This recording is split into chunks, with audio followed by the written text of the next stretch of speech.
Was Snow White's darkest secret buried in Switzerland for over 500 years? I've uncovered some seriously twisted versions of our beloved princess and her 7 dwarves.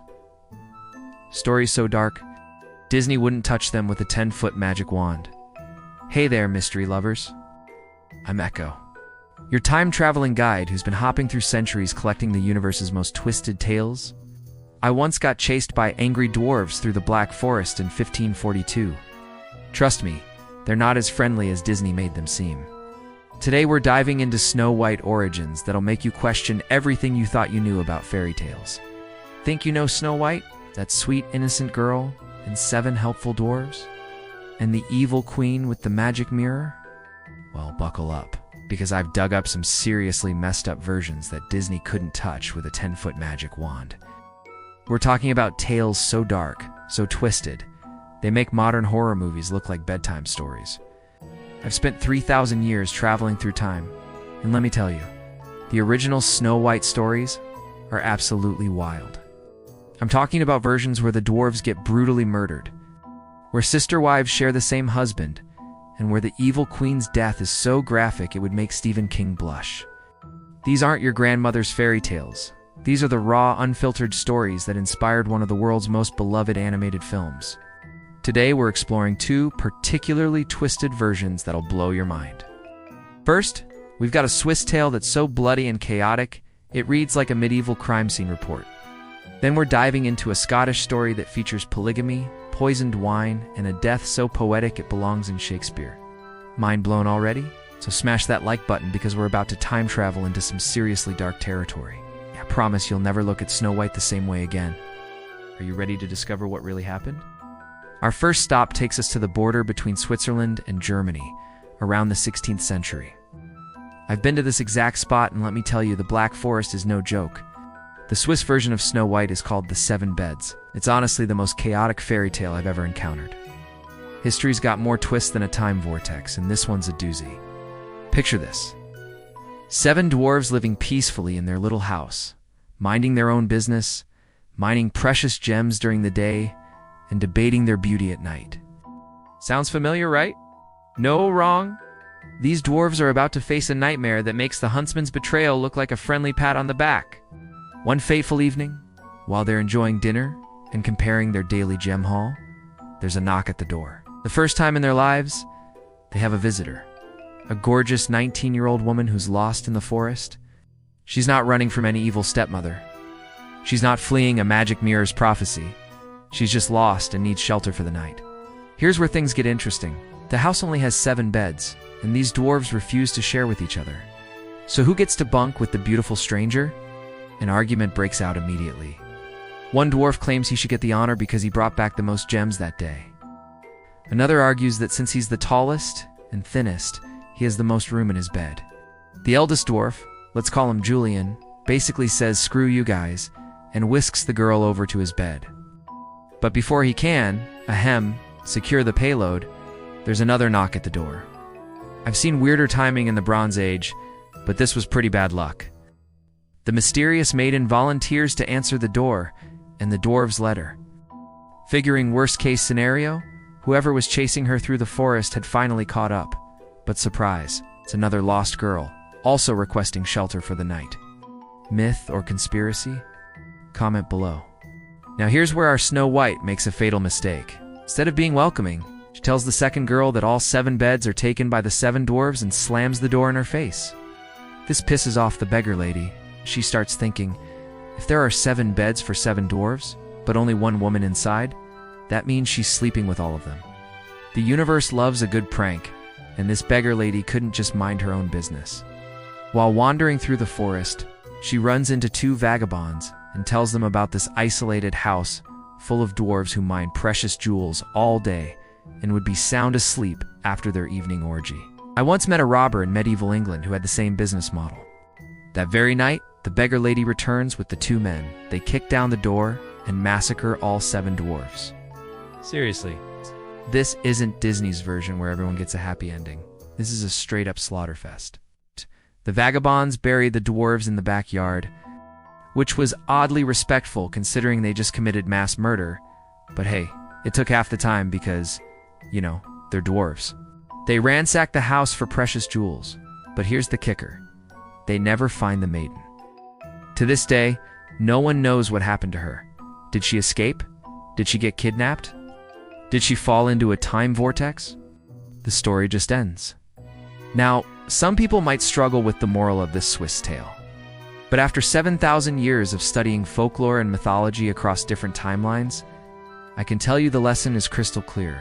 Don't be greedy, and definitely don't assume the worst about people. The beggar lady's jealousy and assumptions led to a bloodbath that could have been avoided if she'd just kept walking through the forest. Real or fake? Comment, time, or tale. Let's see how many of you are believers. But wait, there's more. Our second story comes from Scotland, and it's got all the elements the Swiss version was missing. Context, romance, and a death so poetic it belongs in a time traveler's journal. This tale is called Gold Tree and Silver Tree, and it was discovered in the most unexpected place. While most fairy tales were collected from wise old storytellers by firelight, this Scottish gem was found in a Celtic magazine from 1888, The Collector. Joseph Jacobs actually thought the story was imported from somewhere else, because it didn't match Highland marriage customs. Trust me, after witnessing medieval Scottish weddings, I can confirm they were way more complicated than this tale suggests. Our story opens with a beautiful young princess named Gold Tree and her seriously insecure mother Silver Tree. Instead of a magic mirror, Silver Tree consults with a trout for her daily ego boost. Yes, a trout. I once saw a Viking king ask a salmon for battle advice, so this isn't even the weirdest thing I've encountered. One day, the trout delivers devastating news. Gold Tree is hotter than her mother. Silver Tree handles this revelation like any loving mother would, by vowing to eat her daughter's heart and liver. She demands that her husband retrieve them for her, and he agrees. The king figures it's easier to lie than deal with his wife's midlife crisis. The sneaky king orders his chef to serve his wife a goat's heart and liver instead, while secretly sending Gold Tree to another kingdom to marry a handsome prince. Problem solved, right? It's wrong. A year later, Silver Tree returns to her trout friend for another ego boost. "Am I the most beautiful queen in the world?" she asks. The trout, apparently from North Jersey, replies, absolutely not. Your daughter has only gotten hotter since your last visit, and you are on a serious decline, my friend. Tag a friend who loves a good twists. Silver Tree is both offended and confused, so she confronts her husband and demands that he prepare their ship for a little mother-daughter visit. Meanwhile, Gold Tree has been living her best life as queen of her new kingdom. But when tower guards spot her mother's ship on the horizon, she knows immediately that Mommy Dearest is coming to kill her. Unlike Disney's Snow White, who's blissfully unaware of the danger, Gold Tree knows exactly what's up. Her husband is away on a hunting trip, so she locks herself in a room that her mother can't access. Smart move, except her guards give Silver Tree free rein to explore the castle. I'd lose my sandal in a time vortex before I'd let a potential murderer wander around my house. Silver Tree tracks down Gold Tree's room and uses textbook motherly manipulation. She convinces her daughter to stick her finger through the keyhole for a little kiss, and when she does, the evil queen stabs her with a poison needle. Gold Tree drops dead instantly. When the king returns from his hunting trip and discovers what happened, he's devastated. Instead of burying his wife, he has her body sealed in a glass coffin in the same room where she died. Only he has the key, and no one else is allowed in. But when he remarries a year later, his new wife gets curious. Here's where this story gets absolutely incredible. The new queen steals the key, lets herself into the forbidden room, and finds the most beautiful corpse she's ever seen. While admiring every perfect inch of Gold Tree's body, she notices a needle sticking out of one finger. Figuring she's already violated her husband's trust, she might as well do a little more violating. She opens the glass coffin and pulls out the needle. Gold Tree springs back to life, just like that. When the king comes home that evening, still gloomy about his first wife's death, his new wife asks what would make him smile. He replies that the only thing that could make him happy would be to see Gold Tree alive again. That's when Gold Tree walks into the room, and the king's face lights up. Now here's the part that blew my mind, even after years of time travel. The new wife tells the king that she totally understands if she has to leave, because Gold Tree had dibs on him. She's basically saying, hey, I get it, first wife gets priority. The King loves this about her, so he decides to marry them both. Sheriff, this gave you chills. Joseph Jacobs took issue with this detail because polygamy wasn't common in the Scottish Highlands. But I've seen weirder things in ancient Rome. Maybe this story really was imported from somewhere else. Or maybe the Scots were just more progressive than history gives them credit for. But the best part is yet to come. A year later, when the trout reminds Silvertree yet again that she's not as hot as her daughter, she sets sail for another murder attempt. This time, though, Goldtree isn't hiding. She, her husband, and King's second wife are ready and waiting. As soon as Silvertree's foot touches their soil, the new queen takes charge. She greets the evil queen with open arms and declares that they'll spare no expense making her feel comfortable. In return, Silvertree offers a bottle of wine, insisting that Goldtree drink first. The new queen is smart, though. She replies that it's custom in their kingdom for the person offering a drink to take the first sip. Silvertree pours the wine, slowly lifts it to her lips, and holds it there carefully. Suddenly, the new queen accidentally bumps into her, sending the poisoned wine down Silvertree's throat. The evil queen's eyes go wide, her skin turns black, and she collapses dead. Justice served. Here's where things get absolutely mind-blowing, and even my cat didn't see this coming. What if these twisted Snow White variants aren't just dark fairy tales? What if they're actually historical records of something much more sinister? I've been thinking about this for centuries, and the evidence is stacking up. The Swiss version mentions specific locations: the border between Switzerland and Germany, the towns of Bug and Waldshut, the Black Forest. These aren't generic fairy tale settings, they're real places with real histories. I once spent 3 weeks in that exact area during the 16th century. Let me tell you, it was rough territory where anything could happen. The Scottish version is even more intriguing. Joseph Jacobs found it in a Celtic magazine from 1888, but certain details convinced him it was imported from elsewhere. The marriage customs, the polygamy, the specific rituals, none of it matched Highland traditions. But what if that's because it wasn't originally a Scottish story at all? Here's my theory. It's going to sound crazy even by time traveler standards. What if these stories are fragments of actual historical events that got twisted and mythologized over centuries of retelling? Think about it.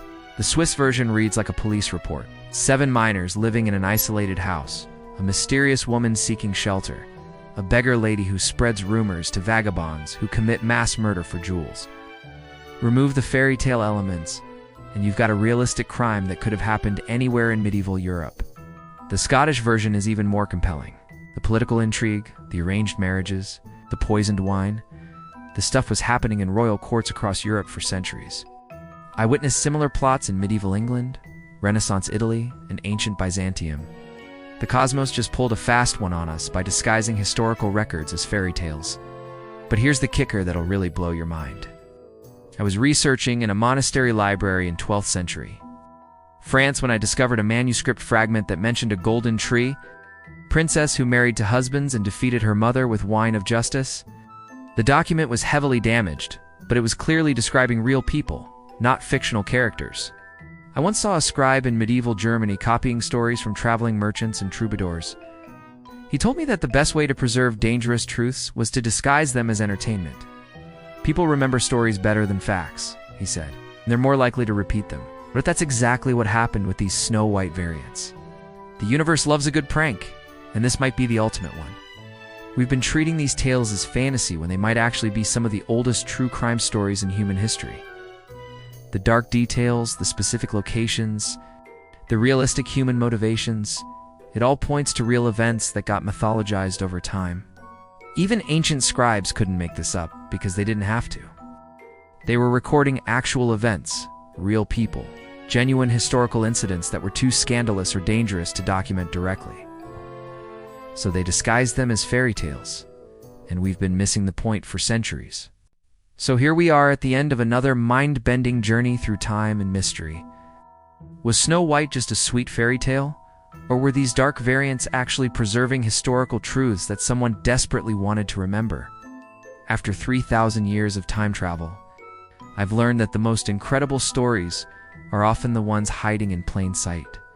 The Swiss version with its brutal massacre and mysterious disappearance reads like a medieval cold case file. The Scottish version, with its political intrigue and polygamous marriage, sounds like something straight out of a royal court scandal. Remove the fairy tale elements, and you're left with stories that could have happened anywhere in the real world. History's got more twists than a time vortex. And sometimes the biggest twist is that the fiction we've been reading might actually be fact. These dark Snow White variants don't just entertain us. They might be preserving memories of real people who lived, loved, schemed, and died in ways that shape the stories we tell today. But here's what really fascinates me about these tales. They reveal universal human truths that transcend time and culture. Jealousy, greed, love, betrayal, justice. These themes show up whether we're talking about ancient Switzerland, medieval Scotland, or modern day anywhere. Some stories shine like eternal stars, carrying wisdom across centuries disguised as entertainment. The Swiss tale warns us about the dangers of assumptions and greed. The beggar lady's jealousy and wild theories led to a bloodbath that could have been prevented with a little compassion. The Scottish story shows us that sometimes the most unlikely heroes, like the second wife who saved her husband's first wife, emerge from the most complex situations. I've seen empires rise and fall, witnessed the birth of religions and the death of civilizations. But the one constant throughout human history is our need to tell stories. Whether they're preserving historical truth or exploring timeless themes, these tales connect us to something larger than ourselves. Even my time machine can't answer every mystery, and maybe that's the point. Some secrets are meant to spark our imagination, to make us question what we think we know, to remind us that reality is often stranger than fiction. The real magic isn't in the stories themselves, it's in what they reveal about us as human beings. So what's your take on these dark Snow White variants? Are they twisted fairy tales designed to entertain, or are they historical records disguised as fantasy? Have we been missing the point for centuries, treating true crime stories as bedtime tales? If you enjoyed this tale, then smash that like button and let me know in the comments whether you think these stories are real or fiction. Drop your theories below. I read every single one, and some of you have theories that would make even a time traveler jealous. If you're hungry for more mysteries, that'll make you question everything you thought you knew about history, myth, and reality. Hit that subscribe button and ring the notification bell. I'll be here every week, digging up secrets from across time and space, bringing you the stories that textbooks don't dare tell. Vote in comments. Were these dark Snow White variants based on real historical events, or are they just incredibly detailed fantasy? Comment real if you think they're historical records, or fantasy if you believe they're pure fiction. And hey, if you've got friends who love mysteries, conspiracy theories, or just really twisted fairy tales, share this video with them. The universe is full of secrets waiting to be uncovered, and I'm just getting started. Trust me, you don't want to miss what I dig up next. Until next time, keep questioning everything, keep exploring the unknown. And remember, the most incredible truths are often hiding in the stories we think we already know. This is Echo, signing off from somewhere in the time stream, ready to uncover the next mystery that'll blow your mind.